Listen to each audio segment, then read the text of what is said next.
efraimita. Eucana tinha 2 mulheres, uma se chamava Ana e a outra se chamava Penina. Penina tinha filhos, Ana, porém, não tinha. Todos os anos esse homem ia da sua cidade para adorar e sacrificar ao Senhor dos Exércitos em Siló, onde Ofni e Finéias, os 2 filhos de Eli, eram sacerdotes do Senhor. No dia em que Eucana oferecia seu sacrifício, ele dava porções deste a Penina, sua mulher, e todos os seus filhos e filhas. A Ana, porém, dava uma porção dobrada, porque ele a amava, mesmo que o Senhor a tivesse deixado estéril. Penina, sua rival, a provocava excessivamente para a irritar, porque o Senhor a tinha deixado sem filhos. Isso acontecia ano após ano. Todas as vezes que Ana ia à casa do Senhor, a outra a irritava. Por isso, Ana se punha a chorar e não comia nada. Então Eucana, seu marido, lhe disse: Ana, por que você está chorando? E por que não quer comer? E por que está tão triste? Será que eu não sou melhor para você do que 10 filhos? Certa vez, após terem comido e bebido em Siló, Ana se levantou quando o sacerdote Eli estava sentado na sua cadeira, junto a um pilar do templo do Senhor. E Ana, com amargura de alma, orou ao Senhor e chorou muito. Ela fez um voto dizendo: Senhor dos Exércitos, se de fato olhares para a aflição da sua serva, e te lembrares de mim, e não te esqueceres da sua serva, e lhe deres um filho homem, eu dedicarei ao Senhor por todos os dias da sua vida, e sobre a cabeça dele não passará navalha. Até aí. Feche seus olhos, mas não feche a sua Bíblia. Vamos olhar esse texto mais uma vez. Vamos orar ao Senhor. Deus amado, Pai querido, obrigado, Jesus, por esta manhã de domingo, Pai.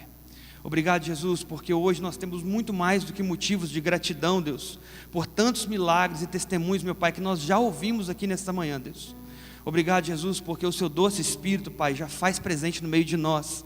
Então, Senhor, passeia no meio da sua igreja nesta manhã, Pai, e comece, meu Pai, a transformar aquilo que precisa ser transformado, retirar aquilo que precisa ser retirado, Deus, converter aquilo que precisa ser convertido, Pai, e nos dar, meu Pai, a esperança do porvir. Mas que neste momento, Pai, o Senhor afaste de nós, Pai, toda distração, Deus, para que nós venhamos a entender esta palavra, meu Pai, no mais íntimo, Senhor, de nós, ó Pai.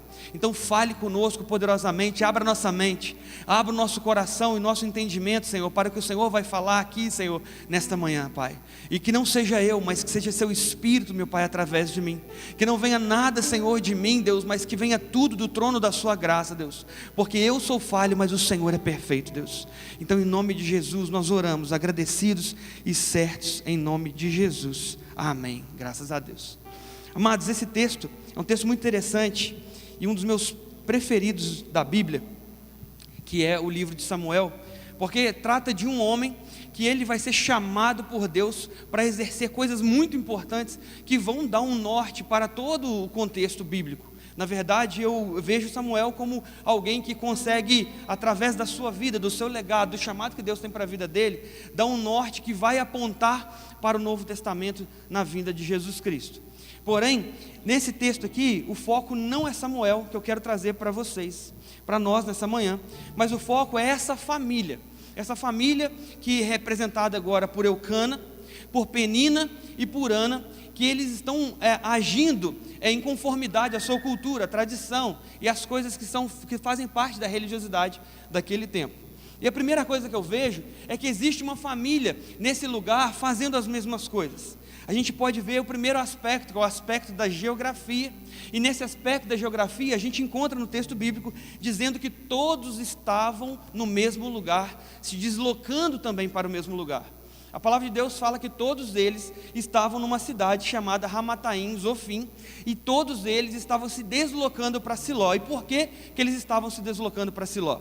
É porque o templo ficava em Siló, o templo da adoração ficava em Siló. Era ali que Eli ficava, ali que Ofni e Finéias, os seus filhos, que também eram sacerdotes, estavam. E ali todos eles, Eucana, Penina e Ana, se deslocavam para esse lugar, porque eles tinham algo para fazer lá. Então, nesse primeiro aspecto, a gente vê um grupo de pessoas que fazem parte da mesma família, indo para o mesmo lugar, uma mesma geografia. Mas também eu percebo que existe também uma mesma tradição, porque eles não estavam indo simplesmente para passear, mas eles estavam indo para cumprir um ritual anual. E esse ritual anual fazia parte da sua tradição, ou seja, todos foram para o mesmo lugar, fazer a mesma coisa. Esse ritual se tratava de sacrificar alguns animais, de adorar o Senhor, de pedir perdão ao Senhor, fazer alguns votos com o Senhor, isso uma vez por ano. A Bíblia deixa clara que o que Eucana vai fazer com a sua família, levando eles para aquele lugar, é cumprir esse ato religioso, esse ritual em Siló. Aleluia. Mas também nós vemos que existe uma mesma cultura também, porque esse povo também era da mesma família, todos eles eram da mesma família, existia a mesma cultura, eles estavam acostumados a fazer as mesmas coisas juntos, quando eles não estavam viajando para Siló. Imagina um dia de cotidiano normal, onde qualquer um da nossa família vai fazer as mesmas coisas, vai se relacionar com as mesmas pessoas, vai fazer as coisas do cotidiano. Então, na cultura ali, todos eram da mesma família. Agora, o que mais me chama a atenção, o que mais me impacta nesse texto, é que todos estavam se deslocando para o mesmo lugar. Todos tinham a mesma tradição e estavam indo exercer o mesmo ato religioso. Todos eram da mesma família, mas o que mais me chama a atenção é que nem por isso eles estavam no mesmo propósito. Porque é o mesmo povo, indo para o mesmo lugar, fazer o mesmo ato religioso, mas não tinham o mesmo propósito. A gente vê claramente que existem ali pessoas diferentes neste lugar. E é por isso que eu denominei o título dessa pregação como as 3 igrejas. São 3 pessoas que representam 3 características, ou 3 agendas, ou 3 igrejas que nós precisamos diferenciar para saber qual dessas igrejas nós somos. Qual dessas agendas nós estamos cumprindo? Quais dessas características fazem parte daquilo que nós temos dentro de nós como certeza de ser uma igreja? Então, a primeira coisa que eu vejo é que quando Deus quer reconstruir algo em nós, ou quando Deus quer construir algo em nós, a primeira coisa que Deus faz é buscar um recurso nosso para tirar. A primeira coisa que Deus faz quando quer construir ou reconstruir algo em nós, é buscar em nós um recurso para tirar. E o texto, na verdade, ele começa no versículo 5, dizendo que Deus procurou um recurso de Ana para tirar de Ana, porque Deus queria construir algo tremendo nela. Na verdade, o recurso que Deus tira é a oportunidade dela ser mãe, dela ser fértil. Então Deus tira o recurso de Ana, porque Ele quer construir algo nela. E aí, primeiro a gente tem que entender que muitas vezes nós estamos na nossa caminhada de fé e nós temos alguns recursos nossos sendo tirados e a gente não consegue enxergar que muitas vezes é Deus que tem tirado alguns recursos de nós. Muitas vezes nós ficamos tristes e achando que nós não podemos viver nenhum problema, que nós estamos num cenário onde nós não podemos ter nada retirado de nós, que nós só estamos vivendo para receber as bênçãos do Senhor e que isso está conectado de alguma forma. Não, amados. Nós não somos melhores do que ninguém, para que nós não possamos sofrer um pouco também, porque o sofrimento também estrutura as nossas raízes. O sofrimento também faz parte de nós, da nossa cultura, da nossa tradição, daquilo que para nós é importante para gerar um legado, construir uma estrutura, para estarmos firmes no momento de adversidades. Então, muitas vezes a gente vai olhar para o texto e só vai encontrar Deus nas bênçãos, mas aqui a gente encontra um Deus que está também na angústia de Ana, que também é um Deus que está tirando recursos de Ana. Então, a primeira coisa que eu vejo é que quando Deus quer reconstruir ou construir algo em nós, a primeira coisa que Ele faz é tirar um recurso de nós. Sabe, quando Jesus chama os apóstolos, e principalmente quando Ele chama Pedro, Ele não vai na praia chamar alguém que estava à toa. Certamente naquela praia, apesar de o texto não dizer, mas como em qualquer praia, existiam pessoas de férias, existiam pessoas à toa, olhando para o mar, apreciando a vista, que não estavam trabalhando, e certamente Jesus poderia chamar esse tipo de pessoa para servir a Ele no Evangelho, para caminhar com Ele, para se tornar um discípulo, mas Jesus não chama aqueles que estão à toa esperando na praia. Jesus vai chamar aqueles que têm muitas responsabilidades, simplesmente porque Jesus não está atrás de pessoas à toa, Jesus está atrás de discípulos disponíveis. Existe uma grande diferença entre eu chamar pessoas para perto de mim, para caminhar porque elas não estão fazendo nada, e eu chamar pessoas que precisam abrir mão das suas próprias vontades, para estar no mesmo propósito comigo, para fazer muito. O que Jesus vai fazer quando chama Pedro é tirar Pedro da pesca, e Pedro não era um pescadorzinho qualquer. A Bíblia fala que ele tinha sócios, então Pedro era um empresário da época, um empresário da pesca. Ele era um homem muito relevante no contexto da pesca naquele lugar, e Jesus vai chamar ele para que ele venha largar daquilo que era o seu recurso para começar a seguir Jesus. Quando Deus quer fazer algo tremendo em nós, a primeira coisa que Ele vai nos pedir é um recurso importante nosso. Mas pastor, Pedro sem a pesca, ele fica sem colocar o pão na mesa. Mas quem disse que Jesus ia permitir que Pedro não colocasse o pão na mesa, sendo chamado para cumprir o ministério? Porque Jesus tinha o pão de cada dia ao seu lado. Pedro tinha o pão de cada dia ao seu lado, porque ele estava ao lado de Jesus. Então, quando Deus quer fazer algo grandioso em nós, Ele vai nos tirar um recurso importante, que nós muitas vezes nos sentimos suficientes com esse recurso. Mas a segunda coisa que eu percebo é que quando Deus tira um recurso de nós, Ele nos dá um privilégio. E Ele dá um privilégio para Ana. Ele coloca na boca de Ana um clamor. Todas as vezes que Deus tira um recurso nosso, Ele nos dá o privilégio de colocar nos nossos lábios um clamor. Eu gosto de uma frase que a gente ouviu lá no ministerial de família pastoral lá no Espírito Santo, que o bispo Paulo Rangel, ele disse uma coisa que me marcou muito, uma frase simples, mas que marcou muito. Ele diz assim: uma atmosfera não mente. E quando eu ouvi essa frase, ele começou a explicar uma atmosfera não mente. Ele começou a dizer assim: olha, você pode chegar num lugar, você pode estar num lugar onde as pessoas vão te falar como que ali procede, como que as coisas acontecem ali. Você pode estar com uma pessoa que vai fazer um tour com você por todos os processos e tudo mais, porém uma atmosfera não mente. Quando você entra numa casa para fazer uma visita, e ali naquela casa não existe unidade naquela casa, na verdade existem muitas brigas, você até pode ser chamado para tomar um café maravilhoso, e a mesa pode estar posta, e as pessoas falando a mesma língua, mas com um pouco do tempo ali, você vai perceber que aquela atmosfera, na verdade, ela está em oposição àquilo que você está vivendo. E ninguém é tão bom mentiroso que consegue mentir o tempo todo, porque uma atmosfera vai revelar o que está acontecendo de fato.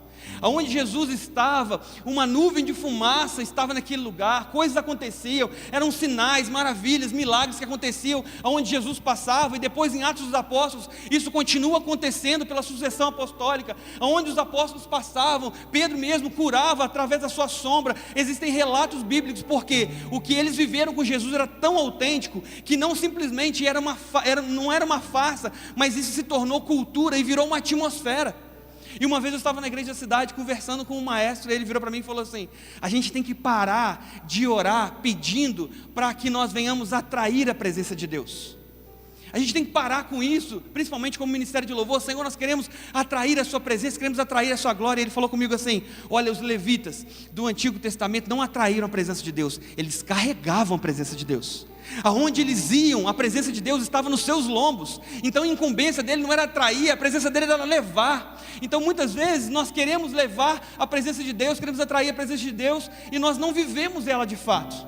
E aí quando a gente percebe que eu não atraio a presença de Deus, mas eu carrego a presença de Deus, isso muda toda a nossa mentalidade sobre o que é relacionamento com Deus, sobre o que é mudança de atmosfera. Quando eu entendo que eu não atraio a presença de Deus, mas eu carrego, muda totalmente a ótica. Quando eu digo que eu atraio a presença de Deus, eu provo para mim mesmo que Deus não está comigo, mas está longe, e eu preciso fazer alguma coisa para chamar a atenção de Deus. Mas quando eu carrego a presença de Deus, eu não preciso fazer nada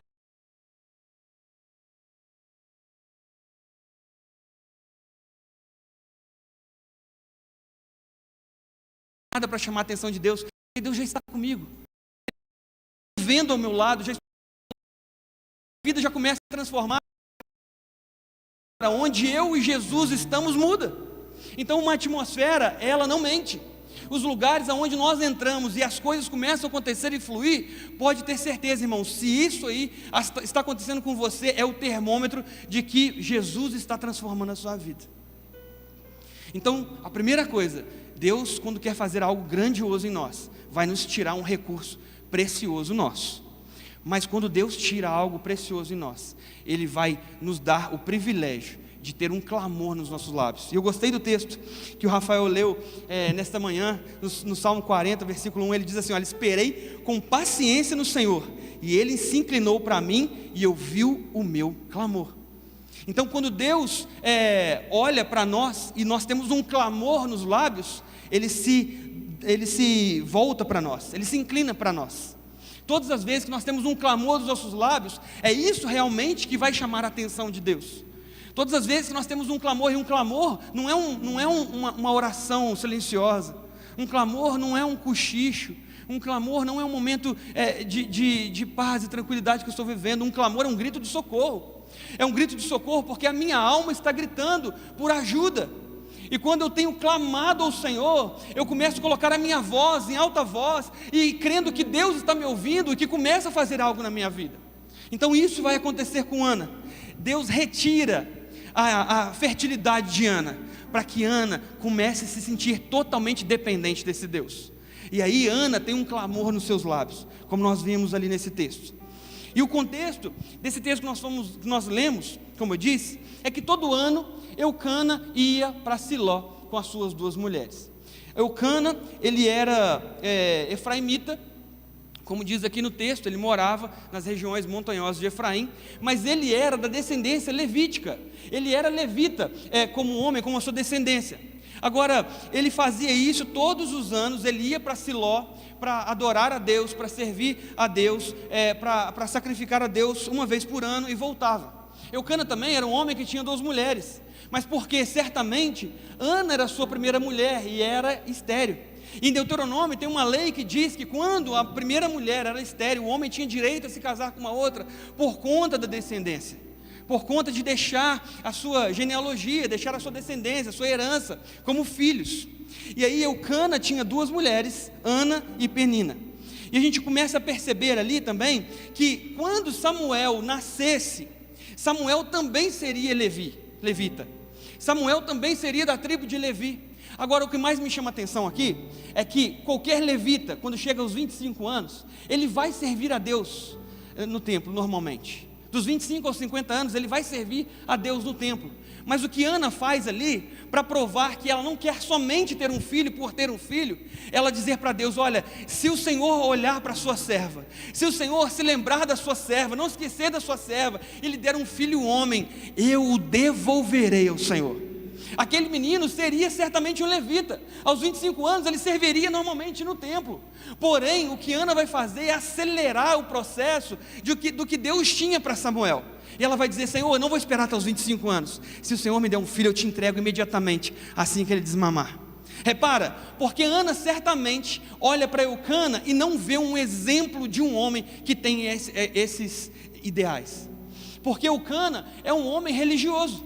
Ele vai para Siló uma vez por ano para adorar o Senhor e sacrificar o Senhor. Agora, se você bem sabe, a tribo de Levi é a única tribo que não recebeu propriedades, não recebeu terras. E por esse motivo, a função deles era servir no templo. E a primeira pergunta que eu quero te fazer: se a função de Eucana como levita era servir no templo, o que ele estava fazendo morando fora de Siló? O que ele estava fazendo morando em Ramataim Zofim? E por que ele tinha que se deslocar uma vez somente por ano para aquele lugar? Porque certamente era longe. Então Eucana estava muito longe do propósito espiritual que Deus tinha para ele, a ponto de ele só conseguir se deslocar uma vez por ano. Ana, olhando para esse homem e pedindo um filho, percebeu no seu marido que ele não tinha um legado suficiente para deixar para Samuel. Então, até os 25 anos de idade, Samuel certamente teria criado uma estrutura muito parecida com a de Eucana. E Ana não queria isso, ele queria que Samuel se parecesse mais com Deus. E é por isso que Ana vai acelerar o processo dizendo: Senhor, assim que ele desmamar, eu te devolvo Samuel na sua presença para te servir em todo o tempo. E aí a gente encontra as três igrejas. E a primeira igreja que eu percebo aqui é a igreja Eucana. Essa igreja Eucana é aquela igreja que coloca a missão em torno de si. Sabe, aquela igreja que é autossuficiente. Aquela igreja que olha para dentro do próprio umbigo e todas as coisas têm que acontecer à sua volta. Essa igreja também pode ser uma característica de alguém, pode ser uma agenda que alguns estão pregando ou vivendo. Mas a igreja Eucana é essa que está dentro de si. Ela é autossuficiente, ela não depende de mais nada nem de ninguém, porque todas as coisas acontecem do jeito que ela planejou. É uma igreja que quando olha para si mesmo percebe que é provisão. Quando nós olhamos para o texto, a gente percebe que Eucana, ele vai para Siló com as suas 2 mulheres, mas é ele que leva a oferta. Ele dá uma porção de oferta para Penina e para os seus filhos, e uma porção dobrada para Ana. Isso mostra que ele era o provedor. Ele não estava atrás da provisão de Deus. Repara, ele vai para o templo e não está atrás da provisão de Deus, mas ele vai para o templo e leva a provisão, porque Deus pode furar comigo. A igreja Eucana é aquela igreja que, se Deus não agir, eu ajo. Se Deus não fizer acontecer, vai acontecer, porque eu já estou preparado para acontecer. Eu não estou dizendo que a gente não deve se preparar, irmãos. Eu não estou dizendo que a gente não deve se estudar, buscar Deus na sua presença, ler a Bíblia, orar, jejuar e fazer a nossa parte como cristãos, para que Deus venha agir em nosso favor. Não estou dizendo isso, mas estou dizendo que a igreja Eucana é aquela que, se não tiver a ação do Espírito Santo, vai acontecer pelo menos uma simulação disso. Sabe, uma igreja que ela está pronta, mas ela perdeu o foco. A igreja Eucana é a igreja que constrói uma atmosfera em torno de si mesma, e está em torno da capacidade de si mesma. É uma igreja ensimesmada. É uma igreja que, quando as coisas não acontecem, ela faz acontecer. É até mesmo uma igreja bem intencionada. Não é uma igreja má. Não é uma igreja que faz essas coisas porque ela quer usurpar da fé, que quer comercializar Jesus Cristo. Não é isso. É uma igreja até bem intencionada. Só que é uma igreja que, apesar de bem intencionada e apesar de confiante, é uma igreja que não está focada em Jesus, que perdeu o foco de Jesus. A igreja Eucana é uma igreja que está focada nas suas habilidades, está focada nos seus talentos, está focado naquilo que até mesmo Deus a deu. E essa igreja, quando ela está focada em si mesma e ela perde o contato de Jesus, ela se torna uma igreja religiosa. Uma igreja que vai para o culto para cumprir um protocolo. É uma igreja uma agenda que vai fazer as coisas de Deus e esquece do próprio Deus. Eu ouvi há um tempo atrás uma frase que mexia muito comigo, que dizia assim: ele amou tanto as coisas de Deus que se esqueceu de amar a Deus. A igreja Eucana é essa igreja que vai para o templo, que leva o sacrifício, que adora o Senhor no momento certo da adoração, mas que depois volta para uma casa muito distante da presença de Deus. Volta para a sua casa e o seu cotidiano, a sua cultura. É uma cultura de não permanecer servindo e adorando Deus na sua intimidade. Você repara que quando você olha para Eucana, você não vê Eucana sendo este homem tão fiel e temente ao Senhor assim. Aparentemente ele é. Então a igreja Eucana é uma igreja que aparentemente está conectada com Deus e vivendo a realidade que Deus tem colocado para esta igreja, para essa agenda. Mas é uma igreja que está longe do propósito de Deus, longe do foco de Deus. Quando Eucana diz para Ana assim: será que eu não sou para você melhor do que 10 filhos? Denota para Ana a sua total insensibilidade. Quando Eucana diz: será que eu não sou para você melhor do que 10 filhos? Mostra que o foco de Eucana está em prover coisas grandiosas, coisas materiais, coisas que podem abrir os olhos e aguçar os sentidos. Mas interessante é que a resposta de Ana é nula. Não existe Ana respondendo a Eucana depois dessa pergunta. Quando Eucana pergunta para Ana: será que eu não sou para você melhor do que 10 filhos? Eucana até percebe que Ana chora. Eucana até percebe que Ana está sofrendo. Eucana até percebe que Ana não está comendo. Mas quando ele pergunta: será que eu não sou para você melhor do que 10 filhos?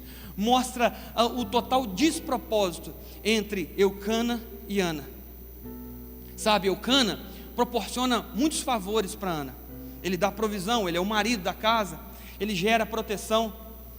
Porém, o que Eucana pode oferecer está muito aquém do que Ana está buscando em Deus. O que Ana está buscando em Deus, na verdade, Eucana não pode dar. Sabe, eu lembro de um pastor que veio aqui há muito tempo atrás, muito tempo mesmo atrás, e ele falou assim, alguns vão lembrar, que ele falou assim, que já levou os seus filhos para a Disney, eu acho que 4 vezes.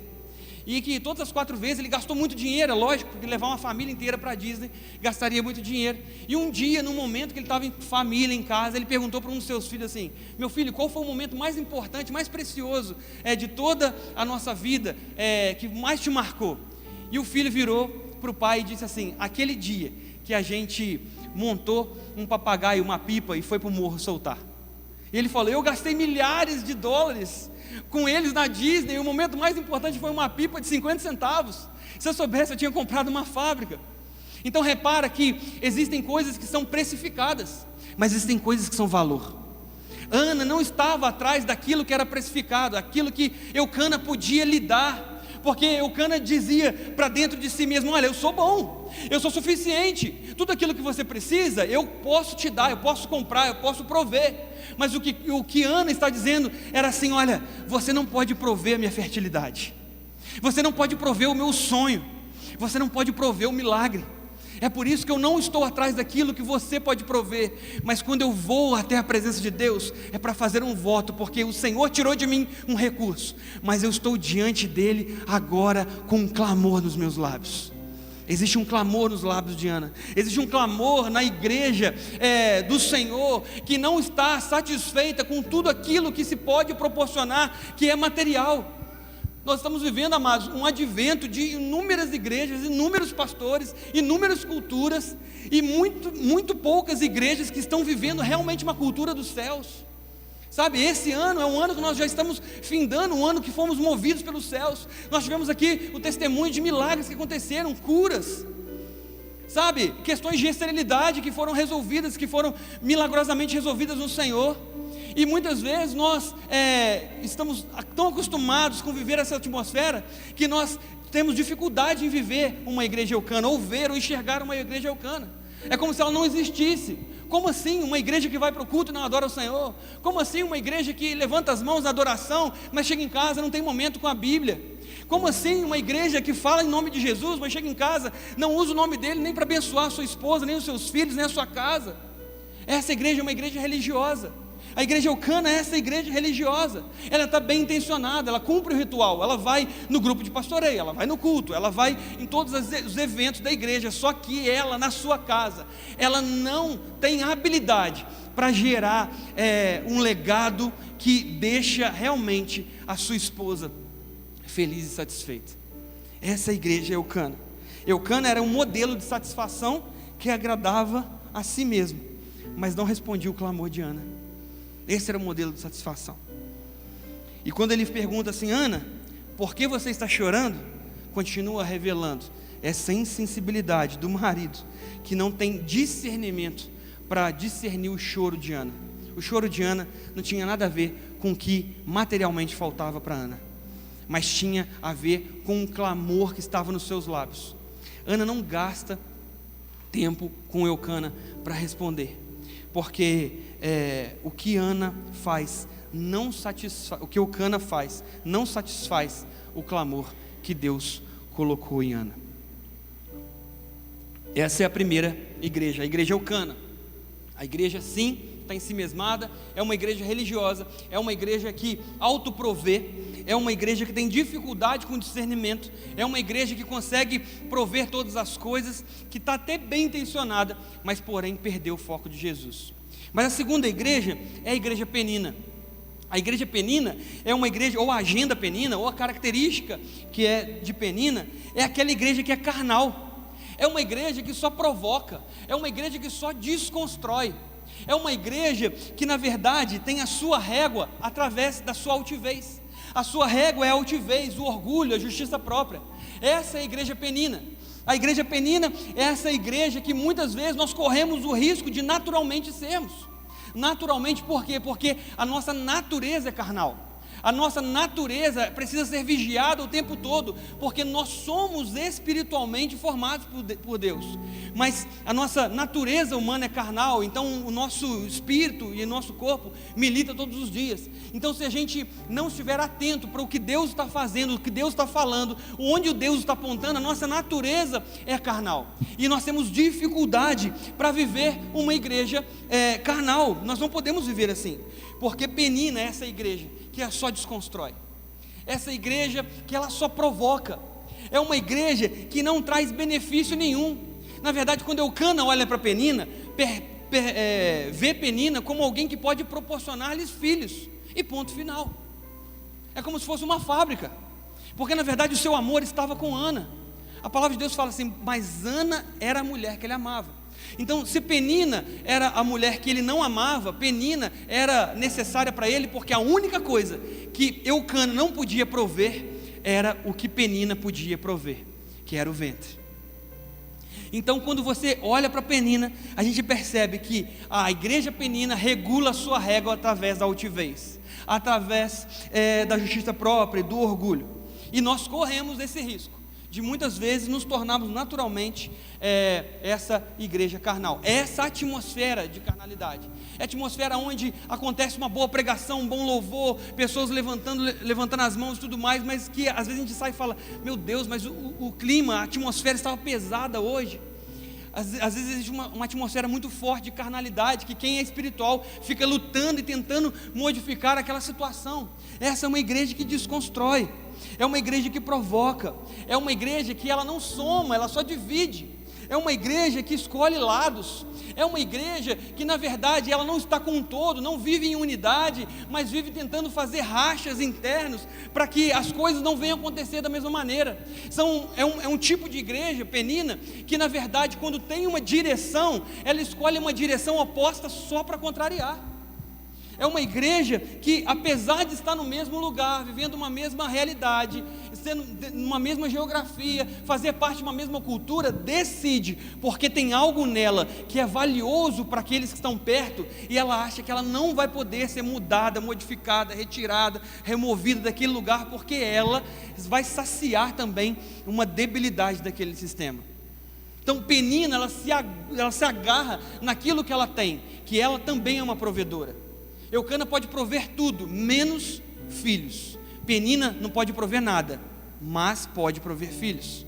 Então Penina se agarra a isso, como certeza que ela jamais será removida daquela família, como jamais ela vai ser retirada daquele lugar, ou ser contrariada, porque ela pode prover naturalmente. Na igreja Penina, os filhos, presta atenção, não são legado.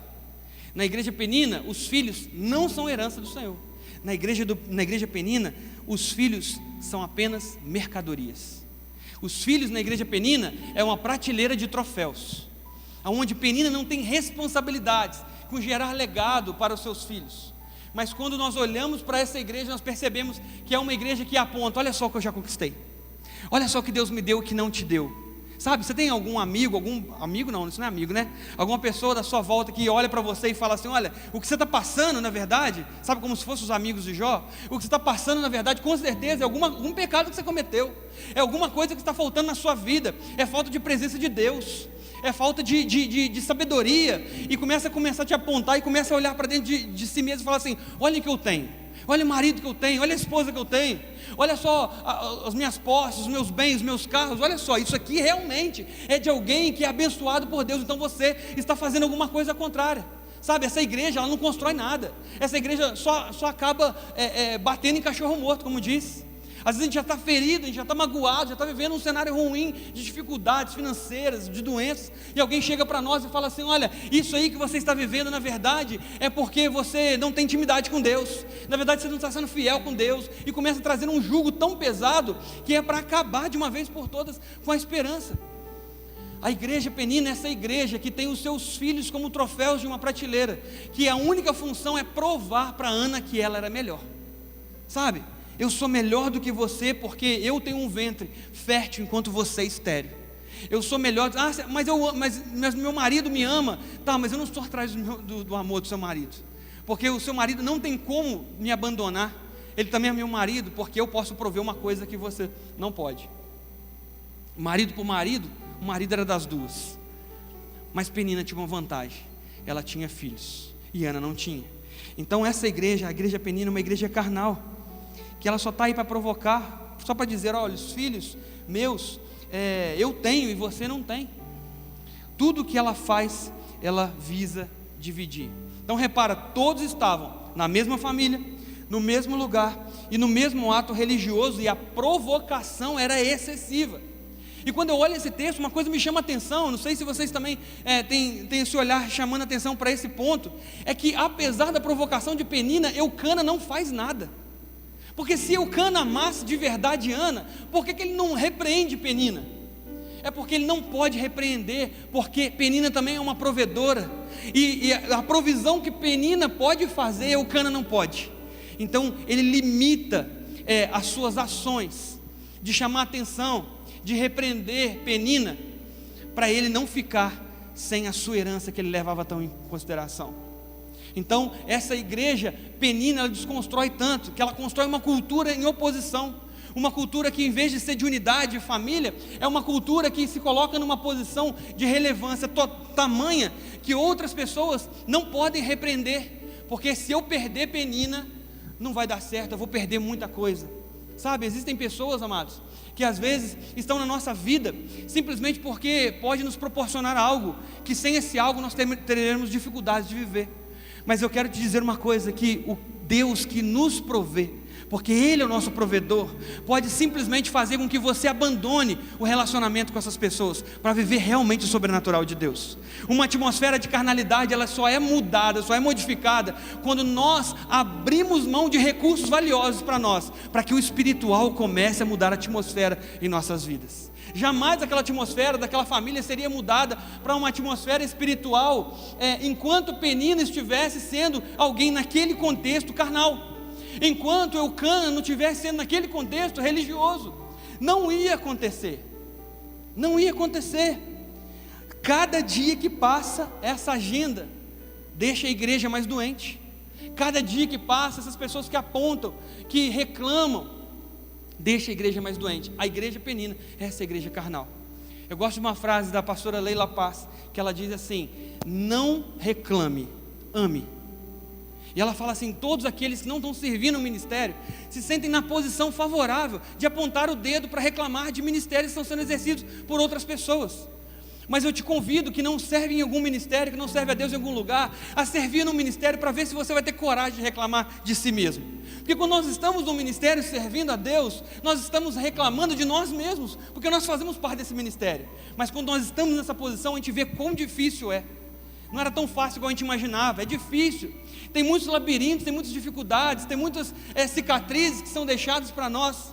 Mas quando nós estamos servindo, nós estamos amando, e nós não temos tempo para murmurar, para reclamar, para dar vazão à nossa carne. Então a igreja Ana é uma igreja a igreja Penina é uma igreja carnal, que não ama de fato, mas que ela está exercendo o seu papel natural.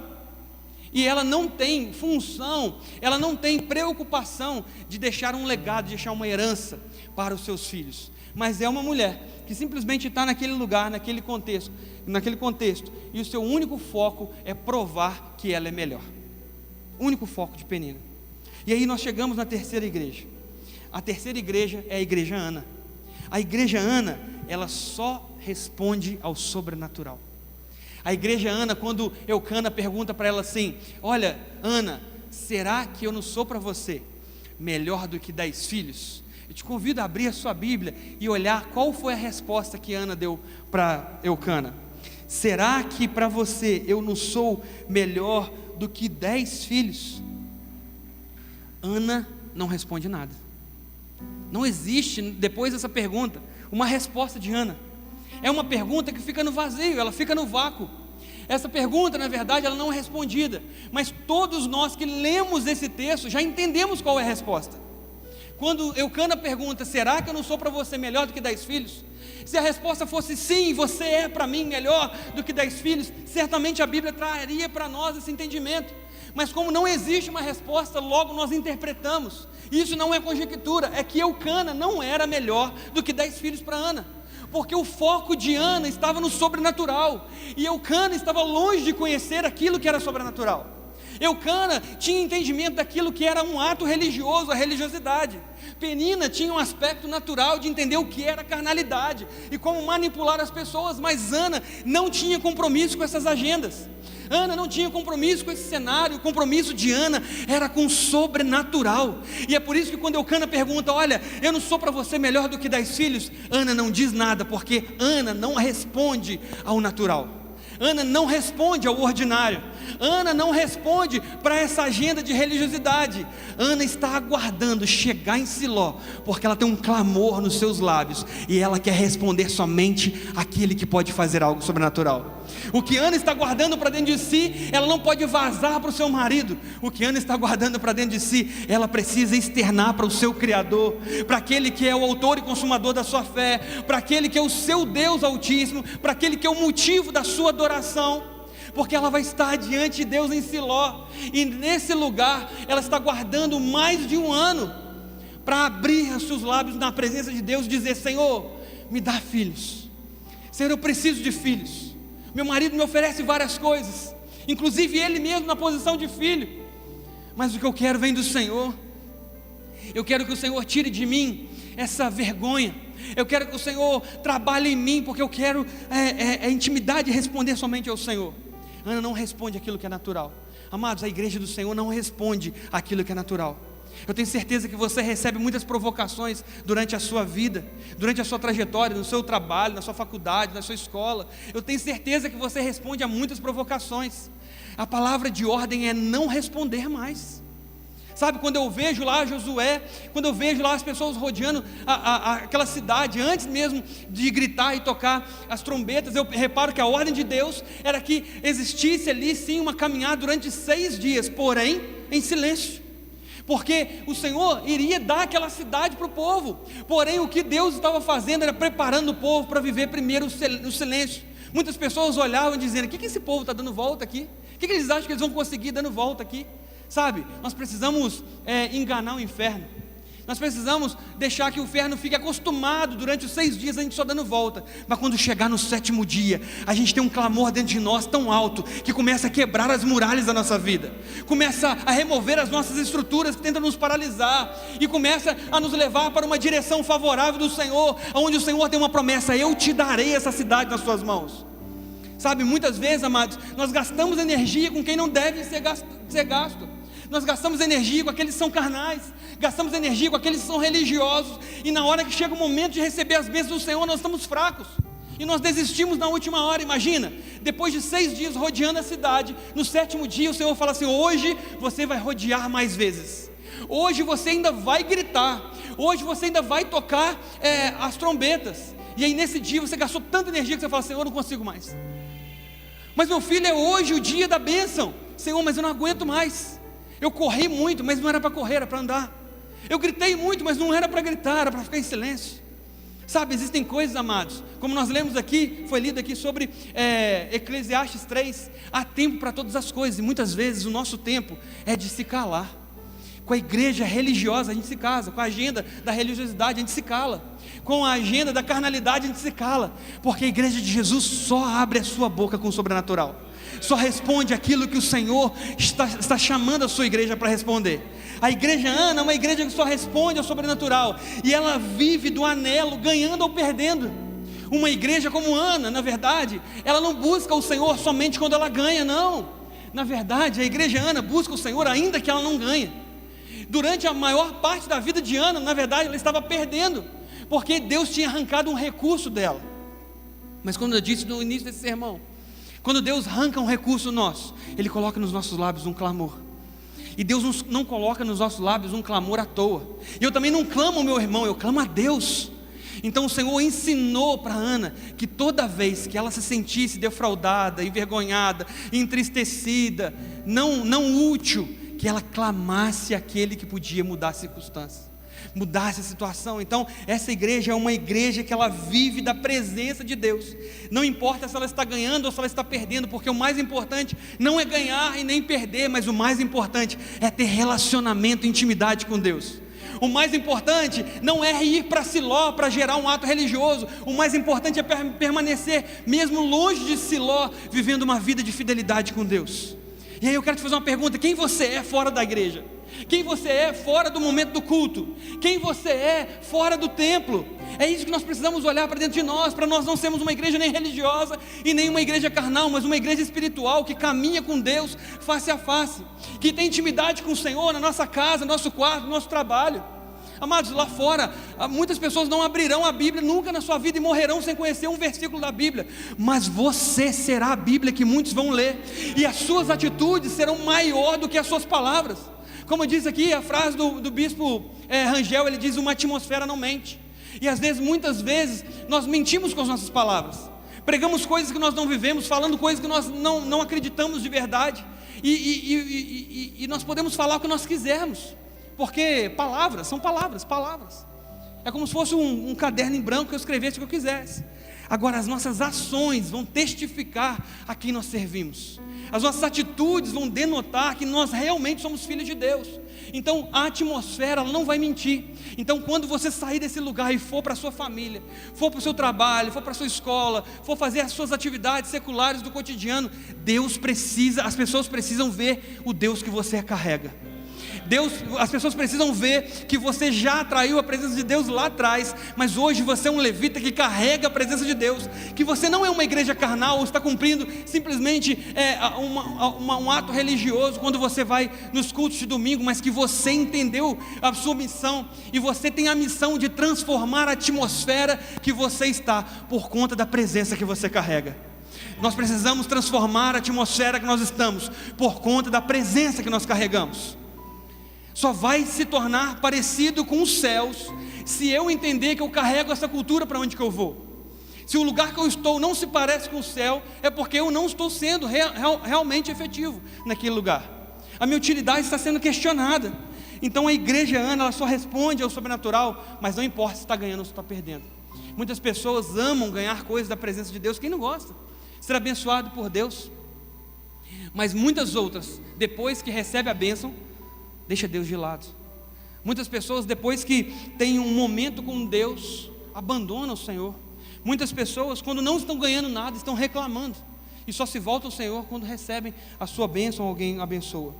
A igreja Ana, ela vive do anseio antes do milagre. Isso é sobrenatural.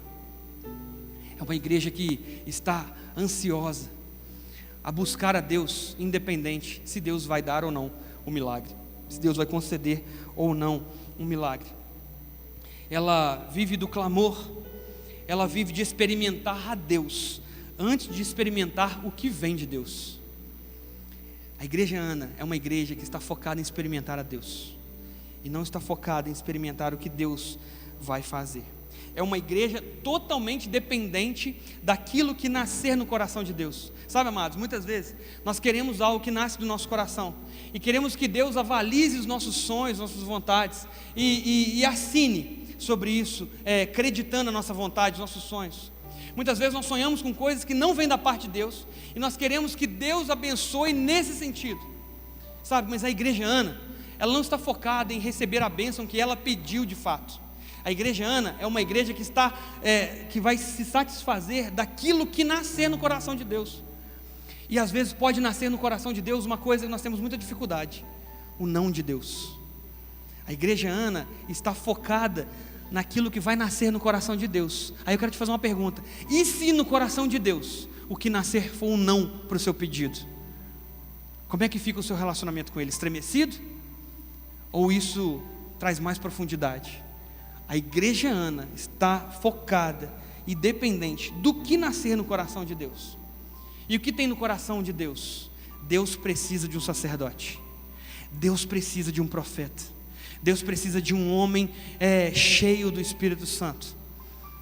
E Ana só quer ter um filho, não para ter um filho, para provar para a Penina que ela também pode, mas porque ela quer fazer um voto com o Senhor.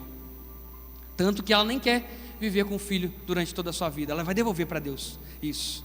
Porém, o que Ana está focada, na verdade, é naquilo que nascer do coração de Deus. Está dependente do que nascer de Deus. Está mais focada em experimentar a Deus do que experimentar o milagre que Deus pode preparar. Enquanto um foi preparar um ato religioso, a outra foi somente para provocar. Ana, ela foi para tocar no sobrenatural. Quem está aqui nessa manhã para tocar no sobrenatural? Quem é a igreja Ana que está aqui? A igreja Ana, amados, ela é a igreja que caminha no sobrenatural. O natural é onde a gente caminha, mas o sobrenatural é o que nos protege durante a caminhada. Nós precisamos seguir fazendo aquilo que é ordinário, para aí sim nós vivermos o extraordinário. Muitas pessoas querem viver o extraordinário de Deus, mas não faz aquilo que é básico, aquilo que é fundamental, aquilo que é basilar, não faz. Então nós precisamos fazer aquilo que é ordinário, enquanto o extraordinário não vem. E se o extraordinário não vem, mas se eu tenho intimidade com Deus, que é o Deus do sobrenatural, eu vou entender o não de Deus como também sendo uma ação sobrenatural para a minha vida. Eu preciso entender assim, eu preciso discernir dessa maneira, e não achar que Deus está me punindo simplesmente. Amados, o nosso Deus é o mesmo ontem, é o mesmo hoje, e será o mesmo eternamente. Ele está conosco no presente, mas Ele também esteve no passado, e Ele também está no futuro. Então Ele te conhece depois da bênção que você pede, e para te preservar, muitas vezes Ele não vai te conceder aquilo que você pede, para que você não rompa com Ele a aliança, o anelo, o compromisso, a fidelidade e o relacionamento, para o seu bem, para o meu bem, sabe? Então às vezes o não de Deus é mais importante do que receber as bênçãos dEle. E o sobrenatural, ele protege o espaço que o natural não pode proteger. A pergunta é: qual dessas igrejas nós queremos ser? A igreja Eucana, uma igreja religiosa? A igreja Penina, uma igreja carnal, que provoca, que só desconstrói, que tem seus filhos não como herança, mas como uma prateleira de troféus, como mercadoria? Ou a igreja Ana, a igreja que toca no sobrenatural? Eu quero ser a igreja Ana, eu quero viver essa agenda. E aí, para nós fecharmos, eu quero trazer duas chaves para a igreja Ana, para aqueles que são a igreja Ana, ou para aqueles que querem se tornar a igreja Ana. A primeira chave é que Ana reconhece que a revelação de Deus é muito mais do que Deus pode dar. Ana reconhece que a revelação de Deus é muito mais do que Deus pode dar. Aquele ano foi diferente para Ana. Ana foi buscar um filho, Ana não foi buscar um filho, Ana foi buscar revelação de Deus. Ela não foi atrás de um filho, ela precisava, era de Deus. Por quê? Eucana não podia providenciar, prover Deus para Ana. Ela foi buscar a Deus. O tamanho do voto de Ana revela, na verdade, o coração, a intenção de fato de Ana. Porque senão, se ela simplesmente quisesse um filho para começar a competir com Penina, ela iria lá por conta simplesmente do filho. Mas o voto de Ana mostra que o propósito dela não está nesse sentido. O voto de Ana demonstra, revela a intenção de fato. Deus retira o recurso de Ana, e quando o recurso chega, ela devolve para Deus. Quando o recurso de Ana chega, ela devolve o recurso para Deus. Isso denota de fato o tamanho do voto e a intenção do voto de Ana. Ela passa a vida inteira querendo um filho, e quando recebe, ela diz assim: Senhor, eu te devolvo o meu filho, eu te entrego de volta. Até porque, filho por filho, Penina também tinha. Mas o que Ana queria era a atmosfera do sobrenatural. O que Ana queria, na verdade, era tocar no sobrenatural. O que Ana queria é estar diante de Deus, para pegar toda a sua aflição, transformar num clamor e colocar nos seus lábios e entregar diante do Senhor. Essa é a primeira chave. Ana reconhece que a revelação de Deus é muito maior do que Deus pode dar. E a segunda e última chave, para a gente encerrar, é: o que é gerado no coração de Deus cumpre um propósito e deixa um legado. Tudo que é gerado no coração de Deus cumpre um propósito e deixa um legado. Eu quero te fazer uma pergunta: onde estão os filhos de Penina? Quantos são os filhos de Penina? Quais os nomes dos filhos de Penina? Onde eles estão? Quais são seus nomes? Quantos eram? Ninguém sabe. Não existe nem estimativa de quantos eram. Agora você sabe quem foi Samuel. Samuel foi gerado no coração de Deus. E isso que é gerado no coração de Deus cumpre um propósito e deixa um legado. Porque o foco de Penina era ter filhos para provocar Ana. E ela esqueceu que esses filhos precisavam de educação, que esses filhos precisavam de unção, que esses filhos precisavam de receber a sua herança, precisavam receber a presença de Deus. E na verdade, certamente eles não receberam nada disso, porque Penina era carnal demais para dar, e Eucana era religioso demais para providenciar. Mas Samuel é o filho que Ana tinha como promessa. E esse homem, sim, cumpriu o seu propósito e deixou um legado maravilhoso. Eu te desafio a encontrar uma dificuldade de caráter em Samuel. Sabe, aquilo que é nascido do coração de Deus precisa acontecer, e na verdade o que nós precisamos fazer é alinhar o nosso coração, a nossa vontade, os nossos desejos e os nossos sonhos com o coração de Deus. Quando eu oro, eu não oro para Deus mudar o seu coração a meu favor. Quando eu oro a Deus, eu oro e Deus me muda para cumprir a vontade dEle. É Deus que me muda na oração, e não sou eu que mudo Deus para que Deus venha fazer coisas para mim, não. Na verdade, quando eu oro, quanto mais intimidade eu tenho com Deus, eu percebo que mais os meus pedidos são carnais ou religiosos, e eu deixo essas coisas acontecerem, e eu faço mais a vontade de Deus. Quando Jesus diz, tudo aquilo que pedires em meu nome, eu farei, não é usar o nome de Jesus como misticismo, ou uma palavra mágica, ou uma senha para conquistar coisas, mas é pedindo coisas como se Jesus estivesse pedindo. E certamente quando Jesus pede alguma coisa, Ele não pede nem de forma religiosa, e nem pede de forma carnal, mas Ele pede para tocar o sobrenatural, porque os sonhos, as vontades, os desejos do coração de Jesus estão alinhados ao coração do Pai, estão alinhados ao coração do seu Pai. Filhos que são tratados como mercadorias não recebem um investimento para se tornarem relevantes, e jamais deixarão um legado. Essas são as duas chaves. Ana reconhece que a revelação de Deus é maior do que Ele pode dar, e o que é gerado no coração de Deus cumpre o propósito e deixa um legado. Amém? Essa palavra falou ao seu coração nessa manhã? Amém? Levanta a mão se falou no seu coração. Então só você que está com a mão levantada, fique de pé nesse momento. Eu quero neste momento te fazer um convite. Se você é um